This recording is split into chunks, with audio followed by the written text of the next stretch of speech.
Hello students, we have already discussed about mitosis और mitosis से related कुछ questions बनते हैं जिनमें क्रोमोसोम नंबर कहाँ पे कितने चेंज होते हैं उसके बारे में पूछा जाता है। तो उसको समझने के लिए अपन को बहुत बेसिक सा एक टॉपिक है जिसको पहले पढ़ना होगा। तो पहले उसके बारे में बात कर लेते हैं, सेल साइकिल। ठीक है, तो सेल साइकिल क्या है? Cell cycle is life cycle of a cell. Simply क्या है? Life cycle of a cell, जिसमें सेल की क्या होगी? पहले होगी ग्रोथ। ठीक है, सेल ग्रोथ होती है, जीनोम डुप्लीकेशन होगा, डबल होगा, and ultimately cell will divide into two new daughter cell. ठीक है, तो सेल अल्टीमेटली डिवाइड हो जाती है। अब सेल को डिवाइड अगर होना है या सेल डिवीजन हो रहा है तो क्यों हो रहा है? दो वजह से। ठीक है, to maintain nucleocytoplasmic ratio, to maintain nucleocytoplasmic ratio. ध्यान रखना इसको एक और नाम दिया जाता है KI इंडेक्स या कैरियोप्लाज्मिक इंडेक्स KI। ठीक है, और दूसरा एक और रेशियो है to maintain surface area volume ratio.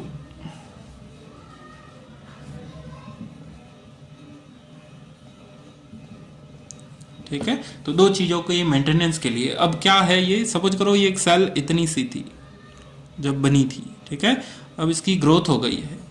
जब ग्रोथ होती है तो साइटोप्लाज्म ग्रो करता है। ठीक है, न्यूक्लियस के साइज पे कोई विशेष फर्क नहीं पड़ता है। ठीक है, इस तरीके की हो गई।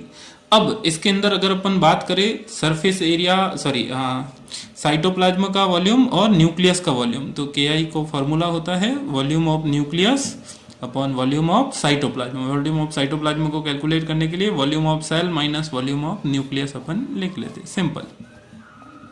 ठीक है, तो KI किसका हाई होगा? ऑब्वियसली जो लार्ज सेल है इसका KI क्या होगा? लो। KI क्या हो जाएगा? इसके लिए कम हो जाएगा, क्योंकि साइटोप्लाज्म का वॉल्यूम, नीचे वाली वैल्यू बढ़ रही है तो ऑब्वियसली ये क्या हो जाएगा? कम। तो इफेक्टिवली कंट्रोल नहीं कर पाएगा न्यूक्लियस साइटोप्लाज्म की एक्टिविटी को, तो डिवाइड होकर वापस से KI या न्यूक्लियो साइटोप्लाज्मिक रेशियो को मेंटेन कर लेगा। सिमिलरली एक जो छोटी सेल है उसका कुछ वॉल्यूम है, कुछ सरफेस एरिया है। जब उसकी ग्रोथ होती है तो वॉल्यूम बढ़ रहा है पर उसी रेशियो में सरफेस एरिया नहीं बढ़ता है। इस वजह से सरफेस से जो जो रिक्वायर्ड चीजें हैं उनको इफेक्टिवली सेल अपटेक नहीं कर पाती, इसलिए भी डिवाइड होकर वापस से उस रेशियो को नॉर्मल कर दिया जाता है। ठीक है, I hope it is clear.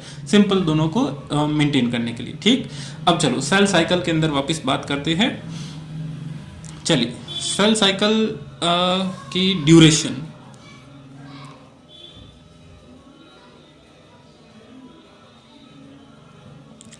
Duration. ठीक है, सेल साइकिल की ड्यूरेशन डिपेंड करती है सेल टाइप पे एंड ऑर्गेनिज्म टू ऑर्गेनिज्म। अलग अलग ऑर्गेनिज्म में अलग अलग होगी, vary from organism to organism. दो एग्जांपल याद रखने हैं हमको। एक तो ह्यूमन सेल का। ह्यूमन सेल अराउंड कितना 24 आवर्स में डिवाइड करती है, जबकि ईस्ट सेल जो है that divides after every 90 minutes। इसी तरीके से अगर अपन बैक्टीरिया की बात करें, ई कोलाई की, तो अगर फेवरेबल कंडीशन है तो वो 20 मिनट्स में ही अपना सेल साइकिल कंप्लीट कर लेती है। ठीक है, चलिए, तो ये तो बात आसान की ड्यूरेशन कितना। अब सेल साइकिल में एक्चुअली क्या हो रहा है कि ग्रोथ हो रही है अलग अलग। अब इतने जितने भी ये कॉम्प्लेक्स इवेंट है, कौन कौन से? ग्रोथ के, जीनोम डुप्लीकेशन के और डिवीजन के, इनको दो बड़ी फेजेस के अंदर डिवाइड किया गया है। ठीक है, चलिए, तो सपोज करो ये हमारे पास 24 आवर्स की पूरी एक क्लॉक है। ठीक है, और सेल यहां से अपना सेल साइकिल स्टार्ट करती है। तो सेल साइकिल के अंदर दो इंपॉर्टेंट फेजेस है। कौन कौन सी?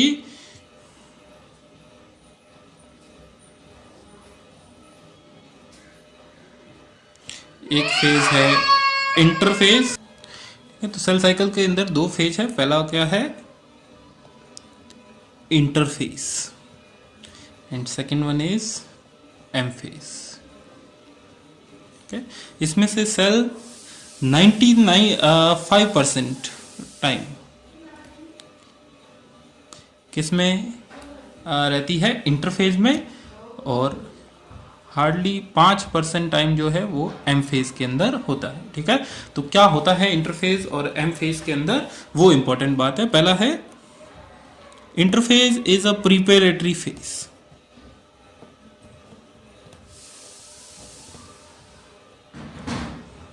ठीक है, जिसको शॉर्ट में आई फेज भी बोल रहे हैं अपन। ठीक है, आई फेज, जिसमें सेल डिवीजन की प्रिपरेशन होगी। M phase is actually division phase,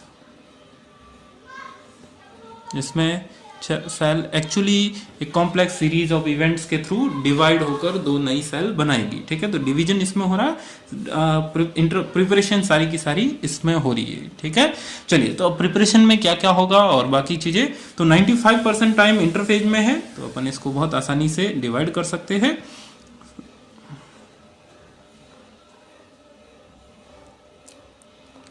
ज्यादातर टाइम अपन ने किसको दे दिया, इंटरफेस को। अब अगेन इंटरफेज है वो 3 सब फेजेस के अंदर डिवाइड की गई।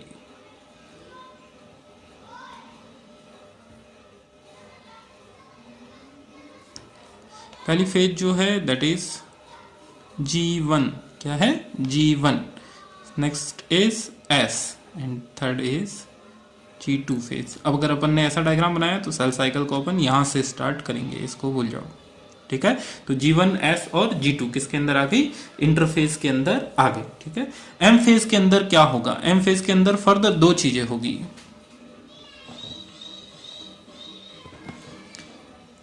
पहले होगा न्यूक्लियस का डिवीजन, जिसको बोला जाता है कैरियोकाइनेसिस। ठीक है, और उसके बाद होगा प्रोटोप्लाज्म का डिवीजन, सॉरी साइटोप्लाज्म का डिवीजन, जिसको बोला जाएगा साइटोकाइनेसिस। ठीक, आसान बहुत। अब न्यूक्लियर का डिवीजन है, न्यूक्लियस का डिवीजन है, उसके अंदर फर्दर 4 सब फेजेस जो हमने बहुत अच्छे से सुनी है। प्रोफेज, उसके बाद क्या आती है, मेटाफेज, उसके बाद anaphase and then telophase. Prophase, metaphase, anaphase, telophase. इन सभी फेजेस को मैं इनके इनिशियल से ही डायग्राम में बनाऊंगा, M phase, A phase and telophase. ठीक है, PMAT। तो अगर इस डायग्राम के अंदर अपन को इसको शो करें तो यहां तक तो क्या आया, इंटरफेज आ गई, G1, S और G2 वाली इंटरफेज। उसके बाद में न्यूक्लियस का डिवीजन स्टार्ट होगा,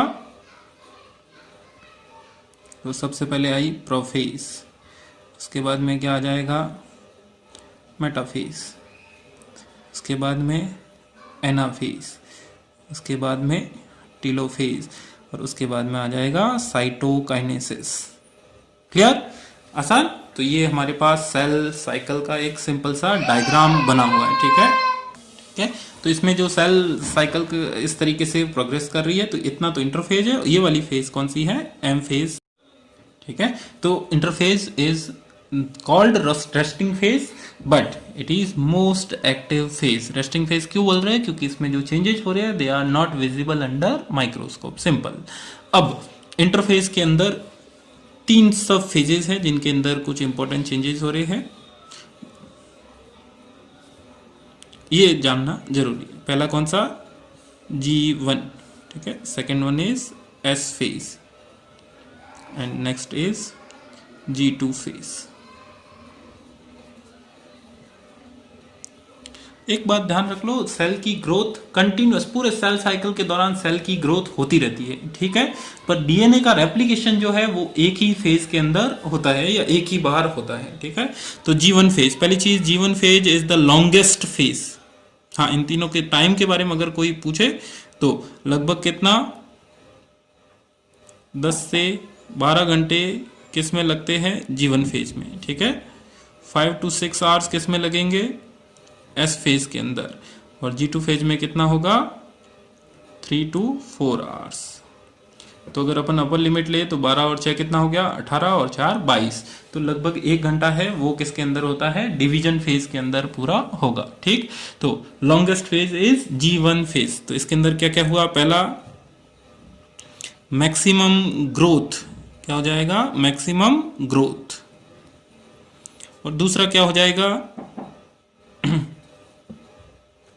और दूसरा इसके अंदर कुछ सिंथेसिस हो रहा है। किस किस का सिंथेसिस होगा, प्रोटोप्लाज्मा का सिंथेसिस। क्या हो जाएगा, प्रोटोप्लाज्मा सिंथेसिस। और क्या सिंथेसिस होगा, ऑर्गेनेल सिंथेसिस।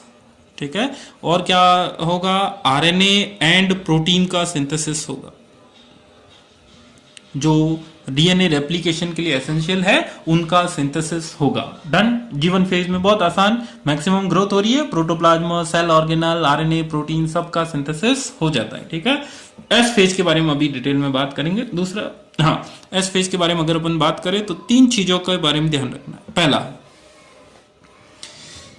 पहला यहां पे ध्यान रखना है सिंथेसिस ऑफ डीएनए, और कौन सा, न्यूक्लियर डीएनए। न्यूक्लियर डीएनए का रेप्लिकेशन होगा। याद रखना, न्यूक्लियर डीएनए का रेप्लिकेशन होगा और डीएनए डबल हो जाएगा। डीएनए क्या हो जाएगा, double. But chromosome number same. ये बहुत इंपॉर्टेंट बात, ये क्यों है ऐसा उसके बारे में अभी बात करेंगे। DNA double but chromosome number same. अपन बोल सकते हैं अगर डीएनए पहले 2C, डीएनए का अमाउंट कितना था 2C, 2 चेंज, अब कितना हो जाएगा 4C। ठीक है, तो डीएनए तो डबल हुआ बट क्रोमोसोम नंबर 2n का 2n ही रहता है। क्रोमोसोम नंबर एस फेज के अंदर नहीं चेंज होता है। वो कब डबल होता है वो भी अभी समझाऊंगा मैं। ठीक है, चलिए, तो पहला चीज क्या हुआ, न्यूक्लियर डीएनए का रेप्लिकेशन। न्यूक्लियर डीएनए के अलावा और डीएनए कहां पर है, न्यूक्लियर डीएनए के अलावा और डीएनए होता है ऑर्गेनल में, जिसको बोला जाता है साइटोप्लाज्मिक डीएनए। वो इंटरफेज में कहीं पे भी सिंथेसिस हो सकता है। G1 में भी हो सकता है, एस में भी हो सकता है और G2 में भी हो सकता है। क्लियर। चलिए, दूसरा जो चेंज होगा, क्रोमोसोम बनाने के लिए एक प्रोटीन चाहिए, क्या हो जाएगा, हिस्टोन का डुप्लीकेशन। क्या होगा, हिस्टोन का डुप्लीकेशन।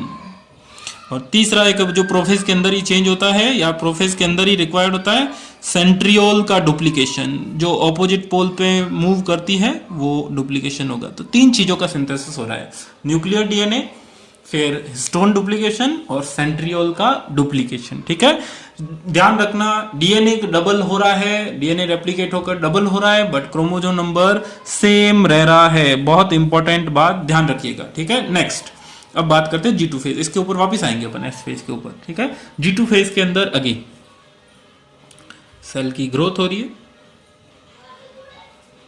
सेल के अंदर आरएनए एंड प्रोटीन का सिंथेसिस हो रहा है और साथ साथ कुछ स्पेशल चीजों का सिंथेसिस हो रहा है फॉर जो कि डिवीजन में चाहिए होंगे। फॉर एग्जांपल ट्यूबुलिन प्रोटीन का सिंथेसिस होता है। We can say G2 phase is final preparatory phase.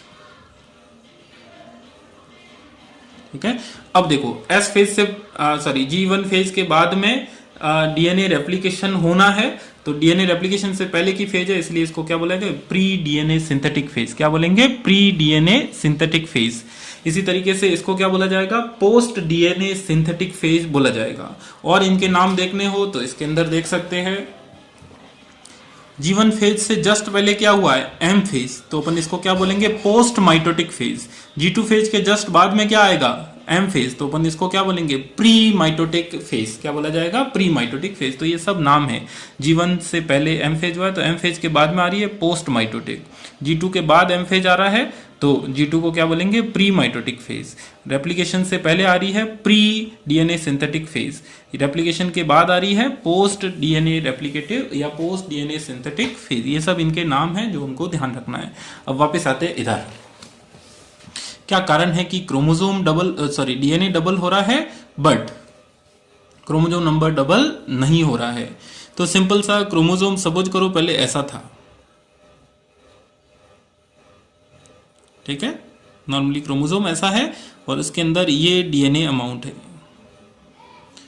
2 chain आपस में, 2 पॉलीन्यूक्लियोटाइड चेन जुड़ी हुई है। इसके अमाउंट में, डीएनए के अमाउंट को मैं बोल देता हूं 2C।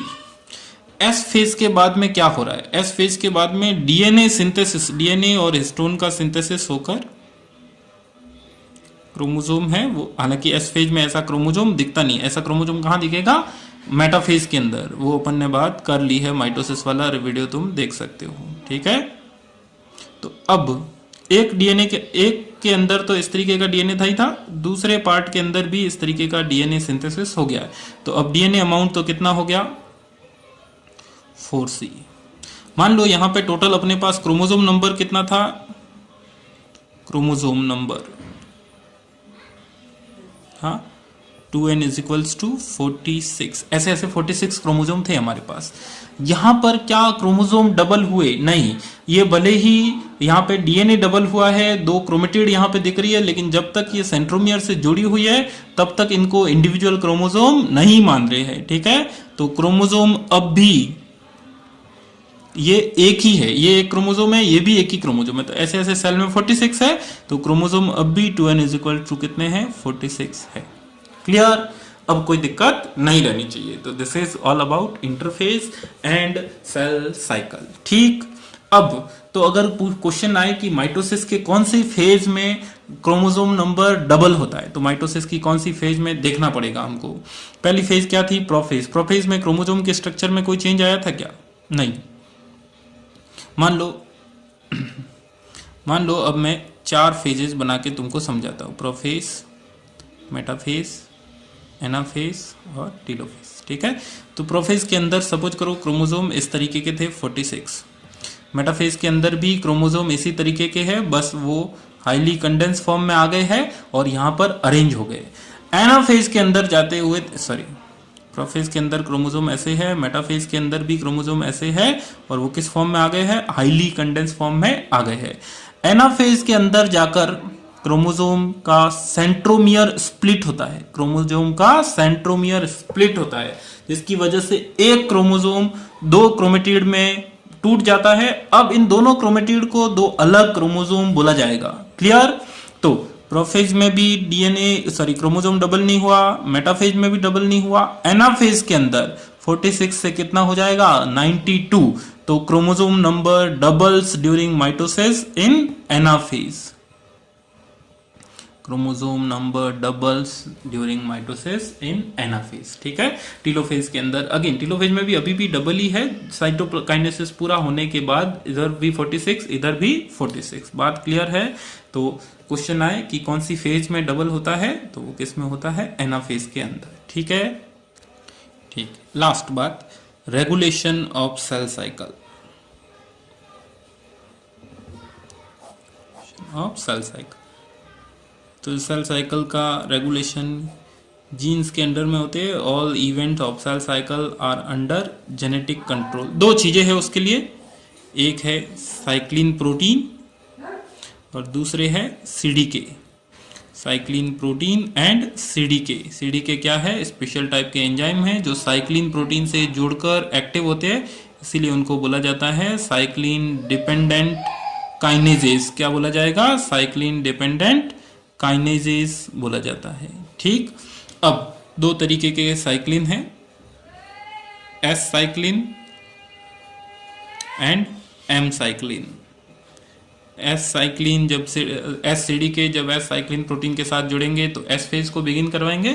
एम साइक्लिन है वो एम फेज को बिगिन करवाते हैं या इनिशिएट्स करवाते हैं, ठीक है। तो ये इतनी बातें हमको आसानी से ध्यान में रखनी है। क्लियर? अब कोई दिक्कत नहीं होनी चाहिए। एस फेज में डीएनए डबल होता है, क्रोमोसोम डबल नहीं होते। क्रोमोसोम डबल कहाँ होते हैं? एनाफेज के अंदर। क्लियर? चलिए, थैंक यू।